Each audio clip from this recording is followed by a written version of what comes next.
The following is a system of linear inequalities that will turn out to be somewhat of a special case at the end. So we're going to graph these two, and it doesn't matter how you graph them. For this particular problem, I'm going to go ahead and solve for y and use the slope-intercept method.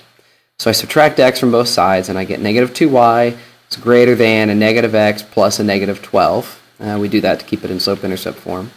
Divide everything by negative 2, and you should go through and change the direction of the sign when you do this, so you should have y less than. And then a negative x over negative 2 becomes a positive 1/2 x, because it's negative 1x over negative 2. And then negative 12 divided by negative 2 equals 6. So your slope is 1/2, your y-intercept is 6. And so we're going to go graph that by putting in 6 for our y-intercept. And then we got a 1/2 for our slope, so we're going to go up 1 and over 2. But that quickly takes us off our graph, so we go the opposite direction, which would be down 1 and to the left 2. And we make some points. It is a dotted line because it's not equal to, so we dot that line in. And then we're going to look for the shading. And our shading, when we put in 0, 0, well, 0 minus 0, which is 2 times 0, 0, is that greater than negative 12? Yes, right? 0 is greater than negative 12.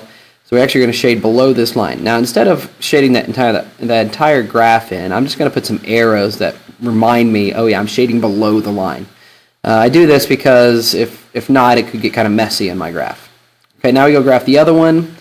Again, I'm going to do this by solving for y. So 4y plus 8 is greater than or equal to 2x minus 4. To solve for y, I need to first subtract the 8.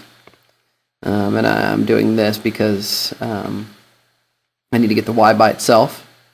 So 2x minus 12. 4y is greater than 2x minus 12. Divide everything by 4. Again, you go through and simplify, so you're going to have y greater than or equal to. Well, 2 divided by 4 is 1/2. So y greater than or equal to 1/2 x minus 3. Or plus a negative 3. And so your slope again, your y-intercept again is negative 3, and your slope again is 1/2. An astute observer might already note that these two lines are parallel to each other. But we won't worry about that quite yet. Let's go ahead and do our graph. So we plot our y-intercept as negative 3, and then we put our points in. As again, I'm going up 1 and over 2 for the first two, and then I went down 1 to the left 2. Now notice this is a solid line because it's equal to. So I'll put the solid line in. We test a point, test 0, 0. So we're going to have 4 times 0 plus 8 greater than or equal to 2 times 0 minus 4. Now the two part that have 0 go away, so you're just left with 8 greater than or equal to negative 4, which that is a true statement. And so that means we shade above our line. We shade on the side of the 0, 0, which is above. Now if you notice, my shading is in between those two lines. It's going to be above the one and below the other. That's what they have in common. And since they're parallel, what's going to end up happening is it's going to be a region always between those two lines. It's never going to be, they're never going to meet, but the answer still is all the area between the two lines.